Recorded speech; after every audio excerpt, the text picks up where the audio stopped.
आप सभी को राम राम। मैं दीपक कुमार आप सभी का स्वागत करता हूं आदर्श डायलॉग में। दोस्तों, कल जांच एजेंसी ईडी ने दुनिया के सबसे कट्टर ईमानदार दिल्ली के मुख्यमंत्री श्रीमान अरविंद केजरीवाल जी को उनकी रिमांड अवधि खत्म होने के आखिरी दिन दिल्ली के राउज एवेन्यू कोर्ट में प्रस्तुत किए थे। और अपने प्रस्तुति के दौरान जिस तरीके का खुलासा अरविंद केजरीवाल जी ने किया, जिसके लिए 2-3 दिन पहले से ही उनकी पत्नी सुनीता केजरीवाल जी माहौल बना रही थी और वह दिल्ली सहित देश के लोगों को बता रही थी कि 28 मार्च को अरविंद केजरीवाल दिल्ली शराब घोटाले से जुड़े हुए बड़ा खुलासा करने वाले हैं न्यायालय के सामने। अरविंद केजरीवाल जी ने इतना बड़ा खुलासा किया कि इनके खुलासे को सुनने के बाद माननीय न्यायालय ने, राज एवेन्यू कोर्ट ने अरविंद केजरीवाल जी का ईडी कस्टडी 4 दिन के लिए बढ़ा दिया। समझ जाइए कि इनका खुलासा कितना बड़ा था, वो कितना प्रभावशाली था कि उससे प्रभावित होकर, इनके खुलासे से प्रभावित होकर माननीय न्यायाधीश को भी लगा कि नहीं, अभी ईडी को अरविंद केजरीवाल जी के कस्टडी की आवश्यकता है। अभी इससे भी बड़ा खुलासा करने के लिए अरविंद केजरीवाल जी को मौका दिया जाना चाहिए और वह मौका उन्होंने दे दिया। और अब 1 अप्रैल तक दुनिया का सबसे कट्टर ईमानदार श्रीमान अरविंद केजरीवाल जी ईडी के सवालों का जवाब देंगे। ऐसे अरविंद केजरीवाल जी इतने शातिर व्यक्ति हैं कि जांच एजेंसी ईडी को भी न्यायालय में बताना पड़ा कि यह जांच में सहयोग नहीं कर रहे हैं, यह किसी भी सवालों का सीधा जवाब नहीं दे रहे हैं। और भला हो भी क्यों ना, क्योंकि अरविंद केजरीवाल पढ़ा लिखा और शातिर नेता हैं। और शातिर इसलिए भी है क्योंकि राजनीति में आने से पहले अरविंद केजरीवाल IRS ऑफिसर के साथ साथ एनजीओ गैंग का सरगना भी हुआ करता था। यह व्यक्ति सरकारी नौकरी करते हुए भी एक एनजीओ चलाता था। और आप सभी को पता है कि जो एनजीओ गैंग का सरगना होता है उससे बड़ा शातिर कोई भी नहीं होता, क्योंकि एनजीओ चलाने वाले लोगों का जो नेटवर्क होता है वह सिर्फ देश ही नहीं पूरे दुनिया में फैला होता है, जिसका उदाहरण आपको अरविंद केजरीवाल जी के गिरफ्तारी के बाद देखने को मिला होगा कि 22 मार्च को अरविंद केजरीवाल जी को जांच एजेंसी ईडी ने दिल्ली शराब घोटाले के मामले में गिरफ्तार किया और उसके बाद से अब तक 2 देशों के विदेश मंत्रालय के प्रवक्ताओं का बयान आ चुका है, जिसका भारत ने मुंहतोड़ जवाब दिया है, लेकिन बयान तो आया। आप खुद सोचिए कि इससे पहले अरविंद केजरीवाल से पहले भी एक पूर्ण राज्य के मुख्यमंत्री का, सिटिंग मुख्यमंत्री का गिरफ्तारी हुआ है भ्रष्टाचार के मामले में। क्या हेमंत सोरेन के गिरफ्तारी के मामले पर किसी भी देश के किसी भी प्रवक्ताओं ने कोई टिप्पणी किया? नहीं किया।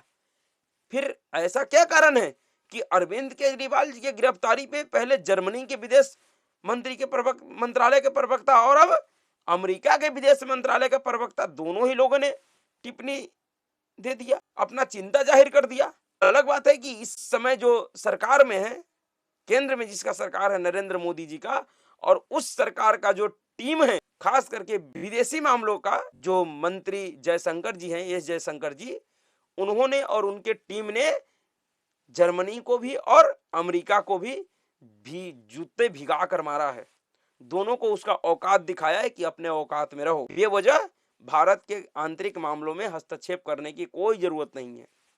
और ये पहली बार नहीं है, इससे पहले भी एक मामलों पे अमेरिका में बैठकर भी एस जयशंकर जी ने अमेरिका को जूते मारने का काम किया है, उनके प्रवक्ताओं को जूते मारने का काम किया है, चाहे वो रूस से तेल खरीदने का मामला हो या फिर अन्य किसी विवाद पे। लेकिन बात ये नहीं है, बात दरअसल ये है कि जिस खुलासे का ढोल कई एक दिनों से पीटा जा रहा था, जिसके बाद ऐसा लग रहा था कि पता नहीं कौन सा भूचाल आ जाएगा जांच एजेंसियों के लिए और भारतीय जनता पार्टी के लिए, वो खुलासे सिर्फ ये था कि हाँ जी, राघव मंगूटा ने भारतीय जनता पार्टी को इलेक्ट्रॉन बॉन्ड के माध्यम से करोड़ों रुपए चंदा दे दिया और उसके बाद उसे छोड़ दिया गया। अरविंद केजरीवाल अदालत में, जो कि खुद अपना पक्ष रखने के लिए गए थे, दरअसल वह पक्ष रखने नहीं गए थे। दरअसल अरविंद केजरीवाल सिर्फ यह चाह रहा था कि वह जो भी अदालत में बोलेंगे उनका लाइव स्ट्रीमिंग मीडिया करेगा और उसका वह संदेश हर एक व्यक्ति तक जाएगा, जिसके वजह से हो सकता है कि दिल्ली सहित देश के जनता का जो सहानुभूति है वह अरविंद केजरीवाल के प्रति जाग जाए और देश और दिल्ली का जनता सड़क पे उतर जाए। जो नहीं हुआ। अरविंद केजरीवाल एंड गैंग पूरी तरीके से इस प्रयास में लगा हुआ है कि किसी भी प्रकार से दिल्ली और देश का जनता अरविंद केजरीवाल और आम आदमी पार्टी के समर्थन में सड़क पे उतर जाए। वो बार बार ये कोशिश कर रहे हैं अलग अलग तरीकों से, लेकिन वह सफल होता हुआ नहीं दिख रहा है। और उसी कड़ी में अरविंद केजरीवाल का ये आखिरी प्रयास था, तो वो भी असफल रहा। बहुत ही अच्छे तरीके से अरविंद केजरीवाल ने अपने काबिल वकीलों को चुप कराकर 7 मिनट तक अदालत में जज साहब के सामने अपना भाषण दिए और अपने भाषण में वही सारी बातें कहा जो बात अरविंद केजरीवाल ईडी के कस्टडी में जाने से पहले भी कहा करते थे और अभी भी उनके जो गुर्गे हैं, जो उनके मंत्री हैं, वह हर एक दिन प्रेस कॉन्फ्रेंस करके कहते हैं। शरद रेड्डी जिसका कंपनी है टी फार्मा, उसने भारतीय जनता पार्टी को बहुत मोटा रकम दे दिया इलेक्ट्रल बॉन्ड के माध्यम से और उसी की वजह से मुझे जबरदस्ती फंसा दिया गया। अरविंद केजरीवाल का यह कहना है कि जिस शरद रेड्डी के बयान पे मुझे फंसाया गया, उस शरद रेड्डी के कंपनी ने तो भारतीय जनता पार्टी को बहुत मोटा रकम दिया है। अरविंद केजरीवाल जी ने कहा अदालत में कि ईडी और सीबीआई ने मिलकर अब तक 15,000 और 25,000 पनों का चार्जशीट दाखिल कर चुका है, 6-6, 7-7 चार्जशीट दाखिल कर चुका है, जिसमें से सिर्फ मेरे खिलाफ 4 लोगों ने बयान दिया है। क्या ऐसे छोटे बयानों के आधार पे क्या दिल्ली के सिटिंग मुख्यमंत्री को गिरफ्तार किया जा सकता है? इन्होंने कहा कि एक एक व्यक्ति को कई एक बार उनका बयान बदला गया और कई एक बयान के बाद उन्होंने मेरा नाम लिया, वो भी कहीं कहीं पर मेरा नाम है। अरविंद केजरीवाल ने अदालत में खुद अपना तुलना चांदनी चौक के जेब कतरों से कर लिया।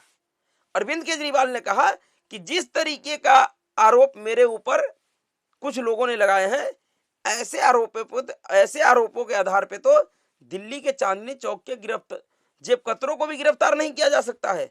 और इन्होंने एक मुख्यमंत्री को गिरफ्तार कर लिया, सिटिंग मुख्यमंत्री को। अरविंद केजरीवाल जी ने कहा कि जिस व्यक्ति के बयानों के आधार पे मुझे गिरफ्तार किया गया, उसका कंपनी अरबिंदो फार्मा, उसने करोड़ों रुपये भारतीय जनता पार्टी को चंदा दिया है। असल ईडी के माध्यम से यह उगाही का काम किया जा रहा है, यानी कि एक तरीके से अरविंद केजरीवाल ने जांच एजेंसी ईडी को उगाही करने वाला बताया। अरविंद केजरीवाल के इन्हीं सब फालतू बकवासों को सुनते सुनते जब न्यायालय में बैठी हुई जज परेशान हो गई, तो उन्होंने अरविंद केजरीवाल जी को चुप कराया और फिर अरविंद केजरीवाल जी के इन खुलासों पर का संज्ञान लेते हुए इनका 4 दिन का ईडी हिरासत और बढ़ा दिया। अरविंद केजरीवाल ने खुद कहा कि मुझे ईडी हिरासत से दिक्कत नहीं है, आप ईडी हिरासत में भेज दीजिए, क्योंकि अरविंद केजरीवाल को पता है कि ईडी हिरासत में भेजकर भी ईडी मुझसे कुछ उगलवा नहीं सकती है, मैं कुछ बताऊंगा ही नहीं ईडी को। और क्योंकि ईडी पिटाई तो करती नहीं है, ईडी को पीटने का अधिकार नहीं है, और वो भी एक मुख्यमंत्री को जो अभी भी मुख्यमंत्री है, इस्तीफा नहीं दिया है। अगर इस्तीफा दे देता तो अलग बात था। अगर अरविंद केजरीवाल का कुटाई किया जाए तो मामला ज्यादा बड़ा हो जाएगा, क्योंकि ये मुख्यमंत्री हैं, इसलिए इनको ईडी के हिरासत से कोई परेशानी नहीं है। ईडी ने अदालत में कहा भी अरविंद केजरीवाल जांच में सहयोग नहीं कर रहे हैं। इनके घर से जो इलेक्ट्रॉनिक डिवाइस मिले थे, लैपटॉप, मोबाइल फोन और अन्य जो चीज मिले थे, उनका यह पासपोर्ट नहीं बता रहे हैं। ईडी के तरफ से जो पेश हुए थे additional solicitor general SB Raju साहब, उन्होंने अदालत से कहा कि अरविंद केजरीवाल जी जांच में सहयोग नहीं कर रहे हैं, इनसे हम पासपोर्ट पूछ रहे हैं, पासपोर्ट नहीं बता रहे अपने इलेक्ट्रॉनिक गैजेट का, कह रहे कि हम अपने वकील से पूछ के बताएंगे, इसकी वजह से और देर हो रहा है। एसपी राजू साहब ने कहा कि अगर अरविंद केजरीवाल इसी तरीके से अपना पासपोर्ट नहीं बताने पे अड़े रहते हैं तो फिर मजबूरन हमें इनके डिवाइसों के पासपोर्ट को तोड़ना पड़ेगा, हम तोड़कर इनके डिवाइस को खंगालेंगे।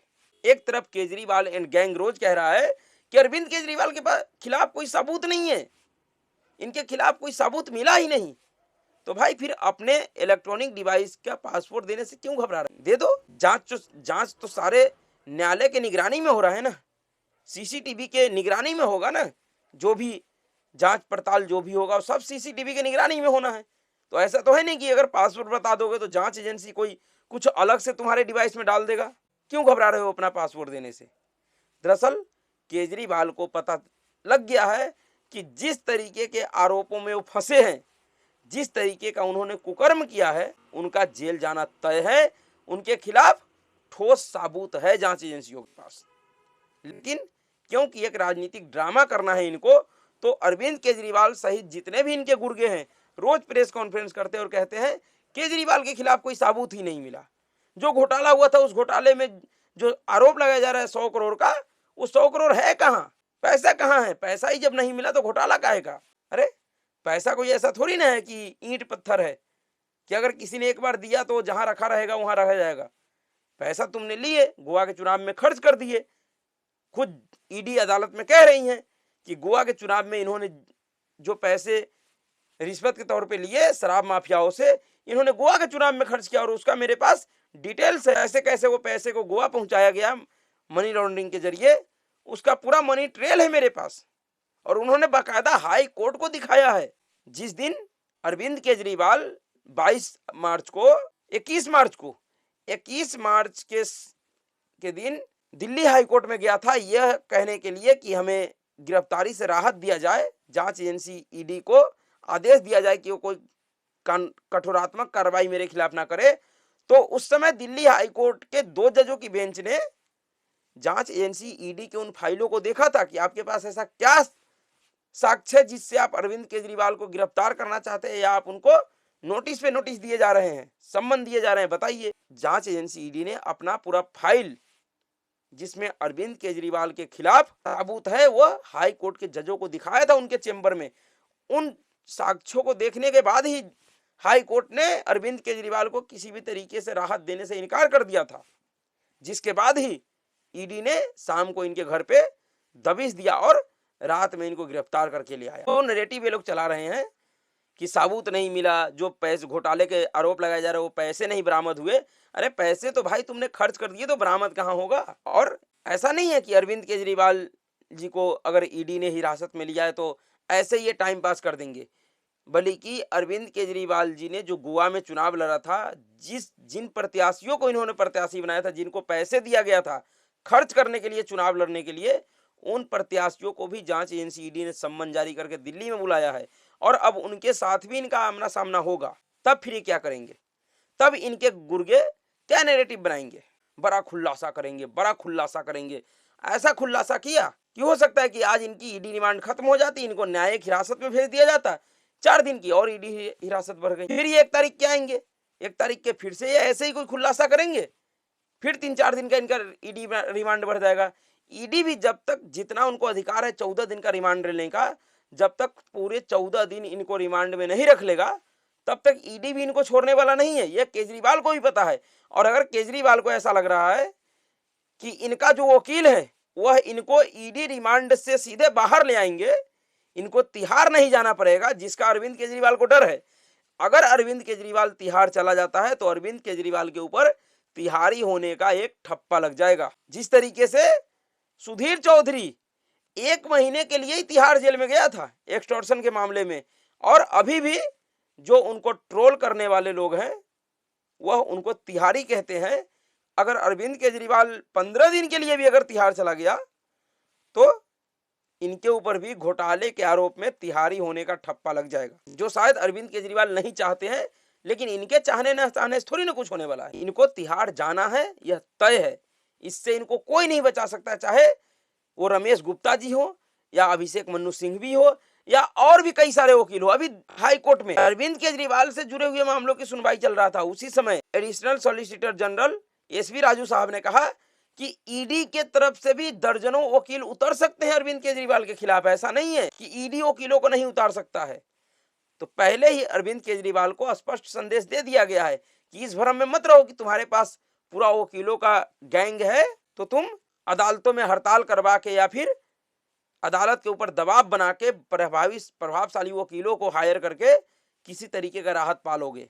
ईडी के पास भी वकीलों का विकल्प खुला हुआ है, वो भी एक से बड़ा एक प्रभावशाली वकील हायर कर सकता है। अरविंद केजरीवाल जी का पूरा गणित गड़बड़ा गया है। इनको ऐसा लग रहा था कि जिस तरीके से ये सम्मन को नजरअंदाज कर रहे थे, इनको ऐसा लगा कि सम्मन को नजरअंदाज करने से गिरफ्तारी, तो जैसा अरविंद केजरीवाल जी का प्लान था, जिस तरीके का प्लान था अरविंद केजरीवाल जी का, वह प्लान गड़बड़ा गया है। दरअसल अरविंद केजरीवाल जी को इनके वकीलों ने यह समझाया था कि आप अगर ईडी के सम्मन को नजरअंदाज करते रहेंगे तो एक न एक दिन ईडी आपको गिरफ्तार कर लेगा, और अगर आपका गिरफ्तारी हो जाता है लोकसभा चुनाव के दौरान तो आपको जनता का सहानुभूति मिल जाएगा, इससे आपको फायदा होगा, आपके पार्टी को फायदा होगा। वह होता हुआ अरविंद केजरीवाल एंड गैंग को नहीं दिख रहा है। यही कारण है कि अब अरविंद केजरीवाल एंड गैंग लोगों की सहानुभूति पाने के लिए तरह तरह का षड्यंत्र कर रहा है। कभी पत्र जारी करके, जो कि फर्जी पत्र है, जिसका जांच एजेंसी करेगा, वह केस एक अलग से इनके ऊपर लदने वाला है। और सिर्फ इन्हीं के ऊपर नहीं, इनका जो चेला नंबर 1 और 2 इस समय बना हुआ है, सौरभ भारद्वाज और आतिशी मारलेना, उनके ऊपर भी वो केस बनने वाला है, वो लोग भी इस केस में लपेटे जाएंगे। इतना सब करने के बाद भी इनके प्रति जनता का सहानुभूति नहीं जग रहा है, जिससे केजरी एंड गैंग पूरी तरीके से फ्रस्ट्रेशन में। इनको समझ में नहीं आ रहा कि ये क्या करें, ऐसा क्या करे जिससे जनता इनके खिलाफ सड़कों पे उतरे। पंजाब में इनका पूर्ण बहुमत का सरकार है, पूर्ण बहुमत छोड़ दीजिए, एक प्रचंड बहुमत का सरकार है। वहां पर भी कोई भी आम जनता इसके पक्ष में सड़क पे नहीं उतर रहा है, और ना ही इनका विधायक। वो अलग बात है कि दिखावे के लिए थोड़ा बहुत धरना प्रदर्शन कर लिए, अपने ऊपर पानी का बौछार करवा लिया और जाके घर में आराम करने लगे, यही सब हो रहा है। इससे अधिक कुछ भी नहीं हो रहा। इस किसान आंदोलन को केजरी एंड गैंग ने सपोर्ट किया था, वह किसान आंदोलन भी धराशायी हो गया, उसका भी कोई फायदा अरविंद केजरीवाल एंड कंपनी को नहीं मिलता हुआ दिख रहा है। पूरी तरीके से केजरीवाल एंड गैंग फ्रस्ट्रेशन में है, बौखलाहट में है, और यही कारण है कि इस तरीके के उलूल जुलूल तरीकों का बयान दिया जा रहा है, उलूल जुलूल तरीकों का हरकतें किया जा रहा है, जिससे दिन प्रतिदिन इनका ही परेशानी बढ़ता जा रहा है। अब तो सवाल इनके पत्नी के ऊपर भी खड़ा होने लगा है कि किस हैसियत से सुनीता केजरीवाल दिल्ली के मुख्यमंत्री के कुर्सी पे बैठती हैं, किस हैसियत से वो वीडियो जारी करती है। क्या है सुनीता केजरीवाल? सिर्फ एक मुख्यमंत्री की पत्नी होने के अलावा उनके पास ऐसा क्या शक्ति है जिससे वो मुख्यमंत्री के कुर्सी पर बैठकर और दिल्ली के जनता के नाम संदेश जारी करती हैं? ना ही वो एमएलए है, ना ही आम आदमी पार्टी का एमपी है, ना ही पार्षद है, कुछ भी नहीं है, सिर्फ अरविंद केजरीवाल जी का पत्नी है। इस हैसियत से शायद ये लोग अब भूल गए हैं कि इस समय का जो जनता है वह जागरूक जनता है।